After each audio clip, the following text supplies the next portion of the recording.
Friends, విజయవాడలో bomb తీవ్ర భయంలో ప్రజలు. ఈ విషయాలన్నీ తెలియాలంటేగనక వీడియో కంప్లీట్‌గా చూడండి. అప్పుడే మీకు కంప్లీట్ ఇన్ఫర్మేషన్ ఏంటో అర్థమవుతుంది.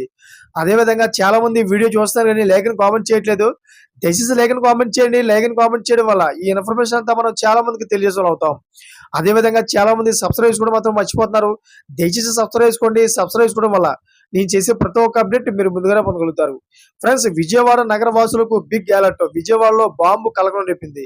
అయితే విజయవాడలోని బీసెంట్ రోడ్‌లో బాంబు పెట్టామంటూ కంట్రోల్ రూమ్‌కు గుర్తుకు తెలియని వ్యక్తి ఫోన్ చేశాడు. అయితే దీంతో వెంటనే అలర్ట్ అయిన విజయవాడ పోలీసులు రంగంలోకి దిగారు. బీసెంట్ రోడ్‌లో తనిఖీలు చేస్తున్నారు బాంబు స్క్వాడ్ అధికారులు. అయితే షాపులను క్లోజ్ చేయించి పోలీసులు క్షుణ్ణంగా పరిశీలిస్తున్నారు. అనుమానితులను చెక్ చేస్తున్నారు అధికారులు. అలాగే ఫోన్ చేసిన వ్యక్తి డీటెయిల్స్ తెలుసుకునే ప్రయత్నం చేస్తున్నారు అధికారులు. అయితే ఈ సంఘటనపై ఇంకా వివరాలు తెలియాల్సి ఉంది. ఏది ఏమైనా గాని విజయవాడలో ఇటువంటి బాంబు కలకలం అయితే తీవ్ర భయాందోళనకు గురి చేసింది. అదేవిధంగా ప్రజలంతా కూడా చాలా భయాందోళనకు గురయ్యారు. అయితే ఈ మధ్య కాలంలోనే ఈ మధ్య కాలంలో బంగ్లాదేశ్ నుంచి అయితే విజయవాడకి కొంతమంది కూలి పనులకి వలస వచ్చారని తెలిసింది. అదేవిధంగా వాళ్ళని పోలీసులు పట్టుకున్నారు. పట్టుకొని వాళ్ళని తిరిగి మళ్ళీ వారి యొక్క దేశాలకు పంపించే ప్రయత్నాలు చేస్తున్నారు.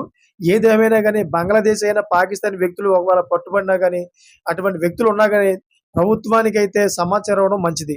చూసిన ఫ్రెండ్స్, లేటెస్ట్ అప్డేట్స్ కోసం ఛానల్ సబ్స్క్రైబ్ చేసుకోండి. Thank for watching friends.